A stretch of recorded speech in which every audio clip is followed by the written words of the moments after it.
Let's bring in my panel, Sky News contributor Kosha Garda, past chair of the Parliament's Foreign Affairs Defence Committee too, Labor's Michael Danby.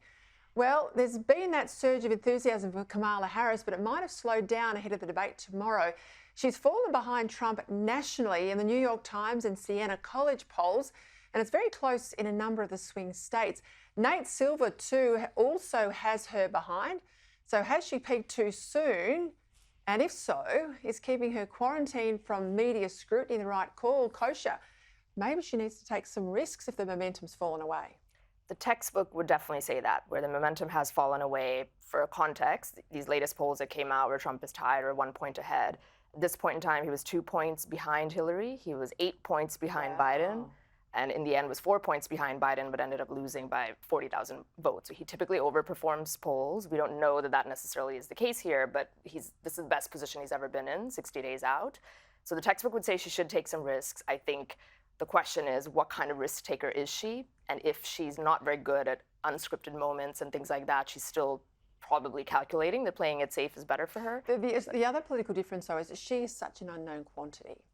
Whereas the other two, Biden had been around for 30 odd years, everyone knew Hillary Clinton. Yeah, that's true. So where they were in the polls, people would say they were flushed out. Mm-hmm. She may benefit from not being flushed out. That could work in her favour. So that will be something that unless Trump frames her before she frames herself. Tonight, and so I think a lot is riding on this for her tomorrow. Michael, how do you see it? Because there was early momentum, but I think that was a bit of a relief that it wasn't Biden, right? So that swung in behind her, and there's certainly plenty of money. But if you're out there in the hard scrabble of these swing states, you're not in love with the California princess, you're not swayed by the messaging of the left, you probably think that the old Democratic Party has long left the auditorium. Are you going to watch this debate tomorrow? Are you there to be wooed? Or is it going to be sort of home and hearth issues, economic issues that move your vote? Well, I agree with the discussion I had with Kosha before the session here tonight, that debates don't necessarily determine what will happen in the end. Mm-hmm. It did with Biden, but I don't expect Kamala to have a brain freeze with the previous candidate. So discipline from Trump, that's what I'm looking for. He's helped by the mics, and details, as you said, from Kamala. Fracking, foreign policy, the economy, all of these kinds of issues. And I think that she's weaker on those, so the more she is allowed to talk, the clearer the American people can make their decision. So it won't decide everything, but it's that detail from Kamala that could be really damaging to her if she stuffs it up, but Trump could also if he's undisciplined. Yeah, there's real opportunity in tomorrow's debate for Trump, but there's also real risks, and the biggest risk is Donald himself. Yes, always. I think he won the mic muting debate, or his campaign won that, which might work well for him. But he's also somebody who he is. He's very prepared. People know what to expect with him, and so it's sort of he can play offense a little bit. Hopefully, he doesn't do it too much or in the wrong way, given the different dynamics. What about the other thing that she wanted? She wanted notes, because she's so scripted, and when she's off script, it's this word salad blather. Where did that land? No notes. Wow. And not sitting. She'll be standing. Wow. So overall, apparently the way they're prepping right now is also mock interviews, and there's a stand-in actor that's playing for him, and the lighting is exactly the same simulation. So she's really doing a full prep, whereas Trump's just doing what he calls policy time, and just he knows who he is. He just wants to make sure he has a handle on the issues and seems to be more relaxed about the whole thing, but we'll see. You've seen government in Canberra up close, right? You know how much there is on a Prime Minister's desk that most of us don't ever really get to see and comprehend.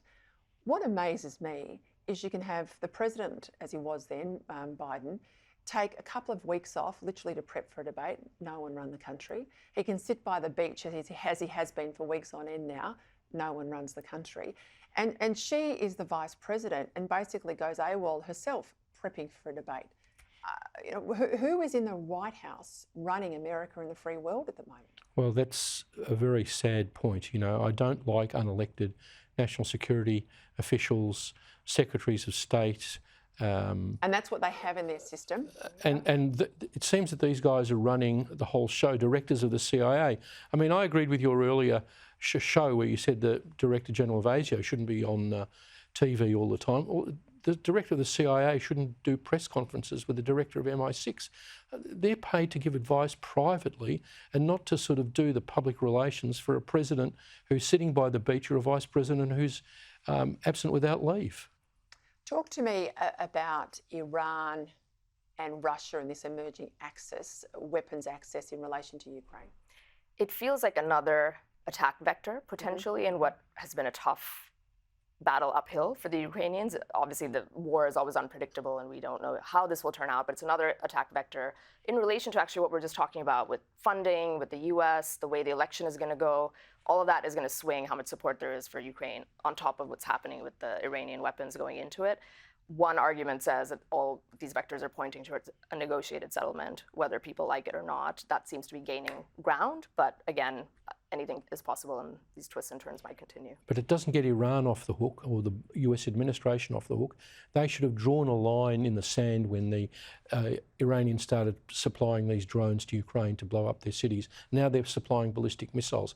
You don't have to have a war, Peter. You just have to switch off the money to all of these proxies and stop their oil sales. The Chinese are very practical and rational people.